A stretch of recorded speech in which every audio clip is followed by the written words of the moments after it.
How about urging them to orient their life not by a boring political seesaw game that no one cares about except for themselves, and instead of orienting themselves by, oh, exactly how can I position myself? No one cares.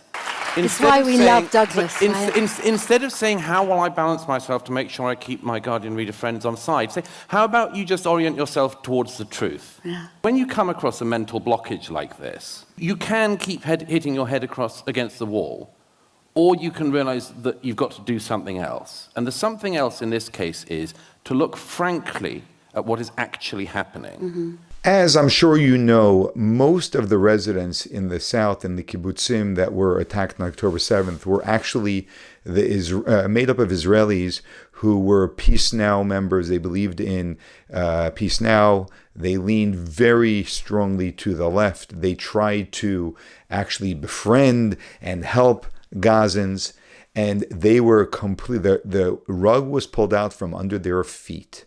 And they unfortunately were up for a terribly rude awakening. Douglas Murray shares a fascinating encounter he had with a gentleman who lost both of his legs in the hospital, who lost his wife and son as well, and discusses how to speak to people here in the West who, still believe in these delusional ideas that unfortunately and tragically the members of these kibbutzim were awakened to. It's difficult because there is a huge range of beliefs, and I have Jewish friends of mine who go on the Saturday marches. Really? It's awful. Wow. But they're not There's friends. a case for a Unfortunately, psychiatrist. Unfortunately, they're probably not my friends anymore. Yeah. But there is a minority of Jewish people who go on the marches on a Saturday. Go, no, it's amazing. We're marching for the poor people in Gaza, and you have that side of things. It sort of goes on to a question that I want to ask you, which lots of people have asked me to ask you, which is there is, the Jewish community is a real mix of political beliefs, and there is a large group of people who would call themselves far more to the left. They would be the guardian readers. They would that side of people, and they have said to me, I love Douglas. I love what he says, but he's a bit right wing. And they say, how do I balance my political beliefs with what he's saying and his more right-wing beliefs? And they're struggling with that. I tell you, I've got one response. How about asking them to tell the truth?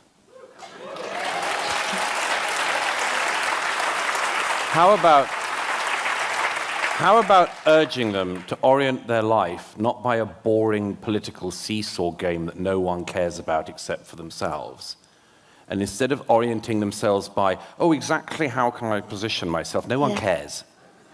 No one cares. It's why we love Douglas. Instead of saying, how will I balance myself to make sure I keep my guardian reader friends on side, say, how about you just orient yourself towards the truth? Yeah. If something exists in front of you, when you come across a mental blockage like this, you can keep hitting your head against the wall, or you can realize that you've got to do something else. And the something else in this case is to look frankly at what is actually happening. Mm-hmm. Also, by the way, it's a serious moral defect in a person to believe that their membership of a political tribe should override anything else. If I don't care whether I'm thought of as right-wing or not, but if somebody said to me, oh, Douglas, I don't agree with you on Ukraine, and, you're likely to tarnish your right-wing credentials, I'd say, so what? So what? What's that got to do with it? I don't care. Kick me out of your boring club. Why would I want to be a member of it anyway? Yeah. And so let me say, first of all, first I should address the question of the lunatics you mentioned, the sort of the Jews for suicide groups. Yes. They're always like this. There's Naturi Carter, of course. There is this is a joke that may only work with this audience, but there's also, of course, there was Queers for Palestine. I mean, which it's the best. I called recently, and again, this doesn't work with everyone, but not everyone gets the reference. I think you can. I called Queers for Palestine the gay Naturi Carter. They are exactly saying, like, okay, yeah, there's some people who like to die and just struggle madly beforehand. I mean, it's just, okay. But then inside from that, I would urge your friends who say this to listen to the testimonies of people from the kibbutz who I've spoken with, who were far to the left of any of the people you're talking about, I can guarantee. Absolutely right. Absolutely. And, right. you know, if you go around the sites, they've been cleaned up a lot now. They weren't when I was there, it was pretty fresh. And if you go round, you can literally see peace now stickers on what remains of somebody's fridge. And you can see, I mean, and you speak to the people. I spoke to a man in a hospital in Tel Aviv the other month, in October, November. Very nice man, been in the kibbutz all his life. Total leftist, peace now, activist, believed in peace with the Gaza, lived just by the Gaza in near Oz. And he was in the safe room on the morning of the 7th with his wife and teenage son and daughter. And they shut themselves in the safe room. As you know, the safe rooms didn't lock because nobody expected this to happen. They tried to hold the door closed, and they did for quite a long time. He did for quite a long time. And then the terrorists found the air vent because by then they'd set light to his house, and they were trying to burn them out. And a lot of families had this, and you had to choose whether to burn to death with your family or flee and be shot. And they stayed, and the smoke was getting too much, and they opened the vent. And then the Hamas saw this, and they threw grenades in, and one of the grenades killed his wife. And then they stuck a Kalashnikov through the shutter, and they shot his 14-year-old son through each side of the chest, and he bled out in front of his father and his sister. And his father also lost both his legs. And it was heartbreaking. He described that his son said to him as he was dying, would you bury me with my surfboard? We said, would you bury me with my surfboard? And when the authorities came to ask if he wanted anything from the house that was burnt, he said, only one thing, if you can find my son's surfboard. And he buried him with it. He said to me at the end of our time together, he said, you know, Douglas, I've been a leftist all my life. I want nothing but potato fields from here to the Mediterranean. We can't live with these people. Now, there are hundreds of stories like that. Yeah. Everyone's heard of the 75-year-old woman who spent her life driving Palestinian children to hospital. I mean, imagine what it's like for the people who, and I've spoken to a lot of them, were so dedicated to the idea of people in Gaza, Palestinians in Gaza, working with them in Israel, getting a better life. Just around the time of the 7th, there was meant to be another increase in the number of workers allowed each day from Gaza into Israel to work. And that was, all the international community were pushing Israel to allow more and more workers in.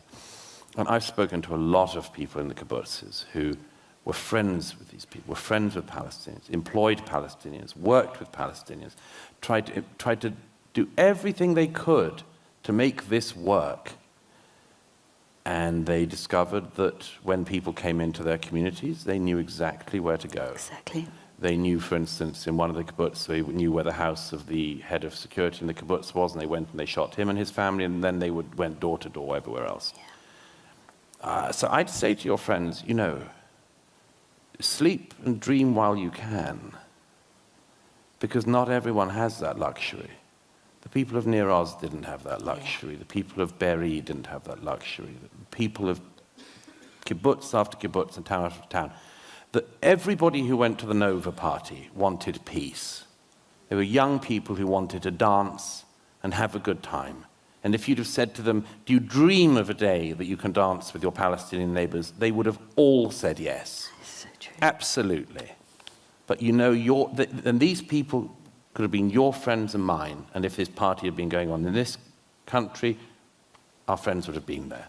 So I'd say to your friends, I beg you, have some empathy and understanding for the people who can no longer afford to dream dreams that you dream.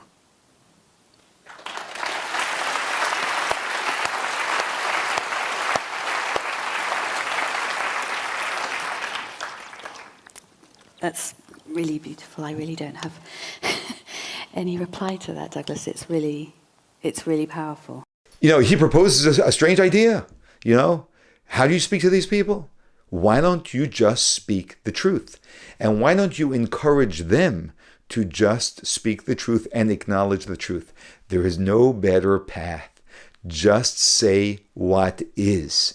That's all. We have to get out of this urge that we've been trained into, because it's unnatural for a person, although almost everyone has been trained into this, where we have to spin things so we can gain the acceptance.